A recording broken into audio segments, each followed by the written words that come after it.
one Javon Solomon here, and we have an interesting topic of discussion here, Javon, and I'm going to bounce it off you as well, because we've been asking everybody what second-year player on the roster. We're asking our listeners, do they think is going to take the biggest leap for this team in 2025? Now, in fairness, you can't pick yourself. Okay. So if you had to pick a second-year guy on the roster that you think is going to take a nice leap here in year two, anybody catch your eye so far through the course of the spring that you think has a good chance to pull that off?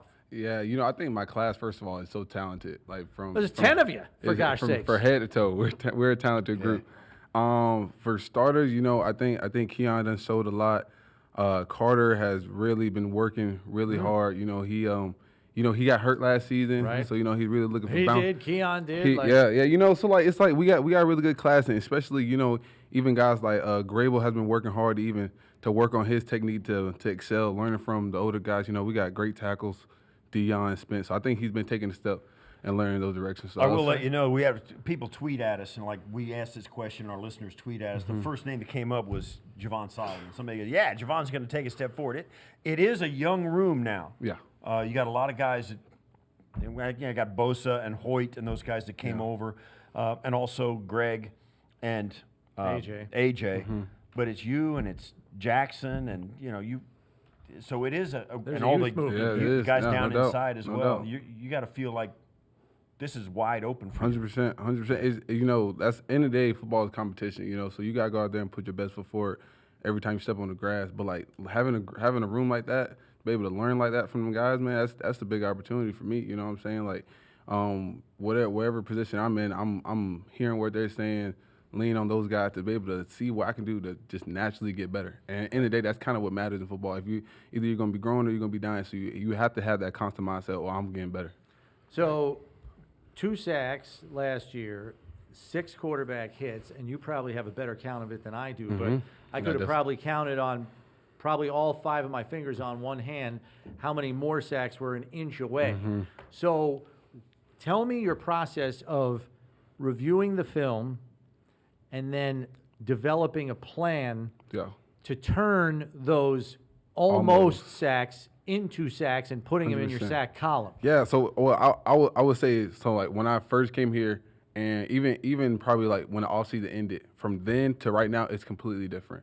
Then I was like, I'm trying to look at, let me see what I could do different at the top of the rush. Okay. But every rush starts with a get off. I'm missing the key point, the initial point of the rush. So I'm looking at now I'm focused on the main. What's my stance like? What's my angle like? Where my eyes at? So that's all before the ball even snapped.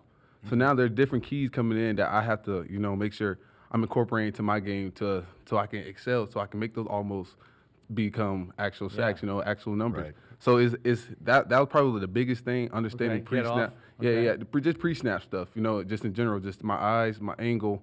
Then initially did a get off. Now it's learning at the top of the rush, how can I get that toe turn so I can be facing the quarterback, maybe make that play, how I can just stick an arm out, maybe just to get the ball out. It's little things like that. And especially like you got to know what other guys are doing. You know what I'm saying? Like I got to be able to read my tackles, be able to see maybe I'm aiming with Ed and Ed hitting it, getting off the ball like he always do. Maybe I can do it kind of a natural and right under him, make a play that way. So it's kind of different things that have to be incorporated. And that's got to change obviously with the quarterback skill set too. Personnel, you're playing Flacco, you know where he's going to be. Oh yeah. You're playing Joe Milton in Week 18. 100%. That's a little different. So like when you're there to close, it's like, don't lunge at Joe Milton. Maybe break down for a half second, right? 100%. Yeah, you gotta know your personnel, and I think that's what growing is about. I'm learning that. In the big picture, you come in last year, and nobody, you know how it's first time in. Yeah, right? 100%. 100%. Now you've been a lap. Yeah. Now you see guys that were exactly like you getting drafted, coming in and going through the exact same thing. How much not security, but how calm are you now after you've seen all this?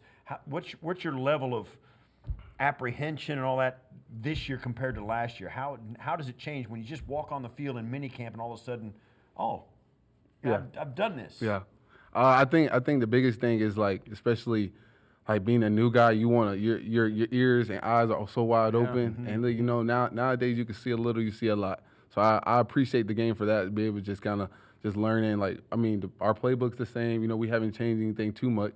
So now being able like to pay attention to the details and be able to just fine tune things. Because back then, you know what I'm saying, I'm just running out there hoping. I'm just trying to do my job every single play. But now I can do my job at a higher level because I'm excelling because I actually know what my guys are doing. I know what the whole line is doing. And so that's just what it kind of is. Last one real quick before we let you go and hit the showers. Where is your 5-week break going to be at to kind of just keep yourself fine-tuned and getting ready for camp? Yeah, you know, we getting straight to it. I think the off season kind of like the idea of a break, and now this is where you got training camp coming up. Yes. So we getting straight to it. We probably head out to Dallas for a little bit. Nice. I'm the type of guy I kind of bounce around a little bit. So I'll probably be in Dallas for like 2 weeks. Then I go down to South Florida a little bit. You know, there's different training facilities, different trainers I like.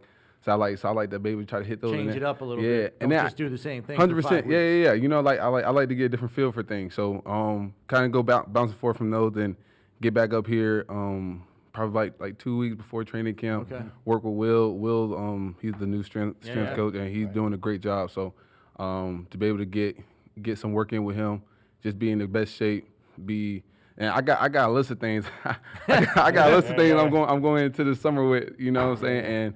And Will's definitely on it to help me out with some of those things. So we're doing some Pilates, doing yoga, doing swimming. Nice. We got a bunch of things locked in. All right. Thanks it's great seeing you, man. Nah, Thanks I appreciate for you coming guys. on. Absolutely, man. Appreciate Good luck. y'all. Yes, Stay sir. healthy. Yep. And we'll be ready for you coming Yes, sir. in here. Appreciate y'all, man. God prime bless, man. condition, all ripped up and Oh, everything. yeah. No doubt. We'll be ready to see you out Yes, sir. there. Good luck. That's Alrighty. Javon Solomon joining us here.